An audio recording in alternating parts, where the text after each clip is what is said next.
le Conseil constitutionnel statuant en matière électorale en vue de la programmation des résultats définitifs. Les élections législatives anticipées 17 novembre 2024, conformément à l'article 92 de la Constitution et l'article 2 de la loi organique numéro 2016-23 du 14 juillet 2016 relative au Conseil constitutionnel, a rendu décision, la décision dont la teneur suit, vu la Constitution, vu la loi organique numéro 2016-23 du 14 juillet 2016 relative au Conseil constitutionnel,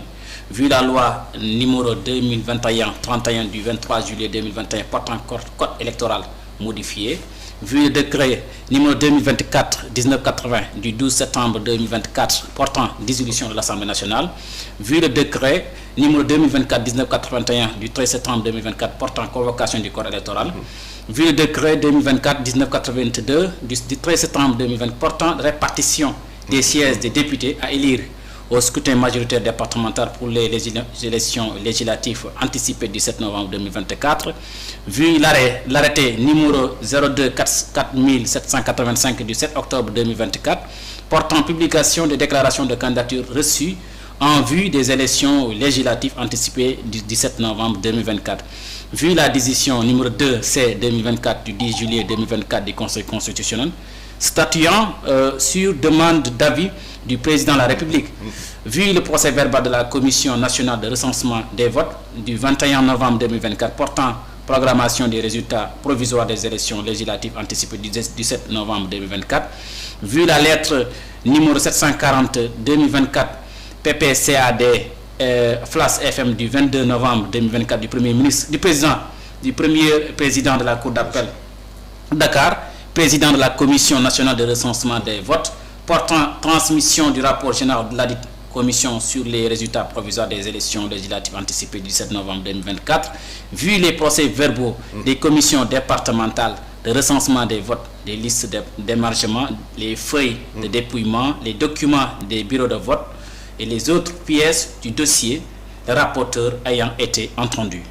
Après avoir délibéré conformément à la loi, numéro 1, considérant que, conformément à l'article L89 du Code électoral, le président de la Commission nationale de recensement des votes a transmis le 21 novembre 2024 au greffe du Conseil constitutionnel qu'il a reçu et enregistré le même jour sous le numéro 107 le procès verbal de programmation des résultats provisoires des élections législatives anticipées du 17 novembre 2024, accompagné des documents électoraux et par lettre numéro 740-2024 PPCAD Flash FM du 22 novembre 2024, a adressé au président du Conseil constitutionnel le rapport général de la dite commission. Donc mooy signature ngeen gis mbokki suuf après bu ñu ñëw ci considérant numéro 2 que l'article L151 alinéa 5 du code électoral dispose sont élus les candidats de la liste qui a obtenu le plus grand nombre de suffrages valablement exprimés si le département ne comporte qu'un siège à pourvoir, le candidat ayant obtenu le plus grand nombre de suffrages valablement exprimés et élus.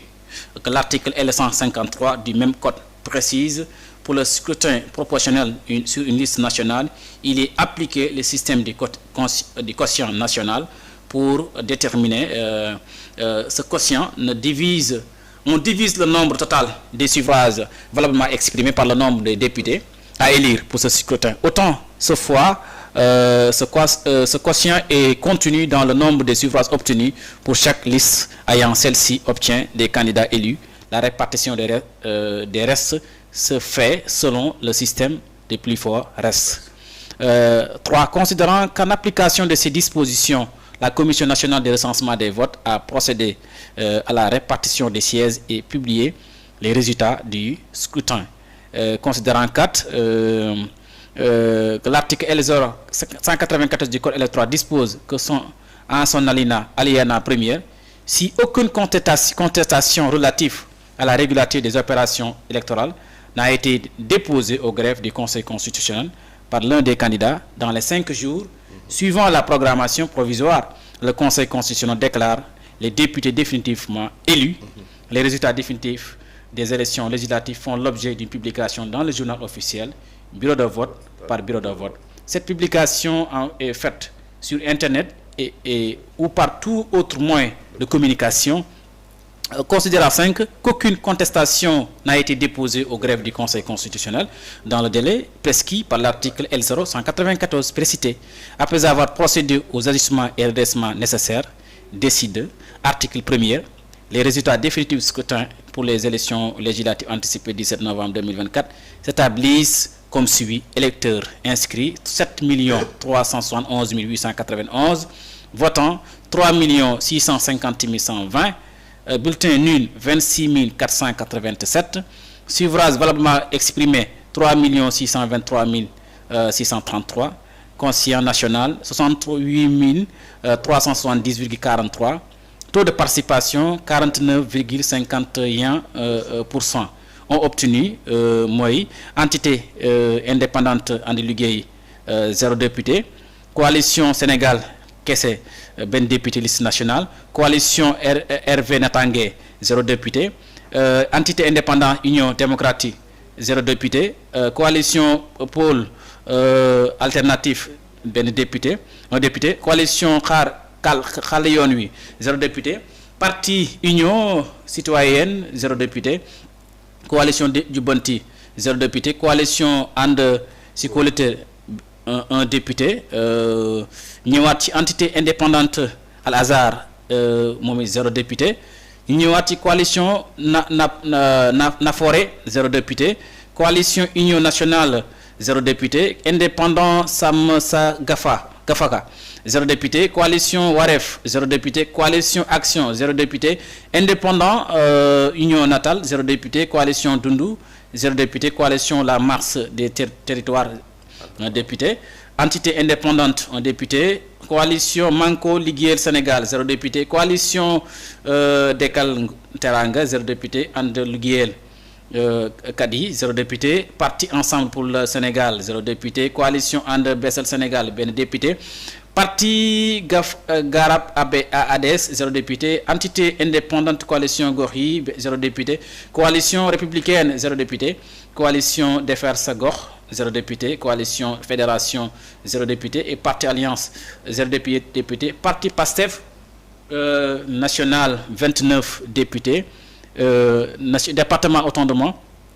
et sécurité nationale 29 députés, département 101 députés, ça fait 130 députés moom la PASTEF am, entité indépendante alliance nationale 0 député, coalition Farlu benn député, entité indépendant And Sukku 0 député, entité indépendant 0 député, coalition Jàmm ak Njëriñ 5 sécurité nationale, 7 département 7 ça fait 7 total bi 2 mooy nekk département, 5 moo nekk national, ça fait 7, donc coalition Sàmm Sa Kàddu 3 national, 0 départemental et total bi nekk 3. Parti Bees Bu Ñakk 0 député national, départemental, coalition Wallu Sénégal 8 national, 8 départements, ça fait 16. Entité indépendant Grand Rassemblement des Artisans Sénégal 0 député, coalition et enfin coalition Soppi Sénégal benn député. Donc article numéro 2 sont déclarés définitivement élus députés à l'Assemblée nationale, mooy député yi ñu doon lire si ñëw yi nga xamante ki ne ñëw ci au scrutin proportionnel sur une liste nationale, coalition Sénégal kese Thierno Alassane Sall moo dem, coalition pour l'alternance 3e voie Kiraay Natangué Birama Manga député la, coalition And Si Kolli Ngir Sénégal AKS Abdou Karim Sall, coalition La Marche des territoires And Nawlé Maguette Sène, entité indépendant les nationalistes jëluñu moom Papa Tahirou Sarr, ñëwaat ci coalition And Bessal Sénégal Abdoulaye Sylla, parti Pastef Ousmane Sonko Ben Faye Saliou Dione Marie Anne Mame Selbé Diouf, Alla Kane Maymouna Bousso, Omar Sy, Fama Ba, Abdoulaye Tall, Jacqueline Sagna, Mohamed Sall, Ami Dia, Mouraman Kari Diakité, Awa Sonko, Aliou Ndaw, Béatrice Germaine Tening Faye, Oumar Diop, Awa Seck, Babacar Varoré, Marème Mbacké, Mayab Mbaye, Ndeye Fatou Mané, Bara Ndiaye, Fatou Ngom, Ousmane Diouf, Fatou Ba, Assane Diop, Anta Dia, Banta Wagé. Coalition Farlu ya Moustapha Diop, coalition Jàmm ak Njëriñ Amadou Ba, Rokhaya Kamara, Cheikh Oumar Anne, Salimata Diop, Mbaye John. Coalition Sàmm Sa Kàddu Barthélémy Toye Dias Anta Babacar Ngom. 3 Cheikh Ahmed Tidiane Youm. Coalition Takku Wallu Sénégal Macky Sall Fabinta Ndiaye.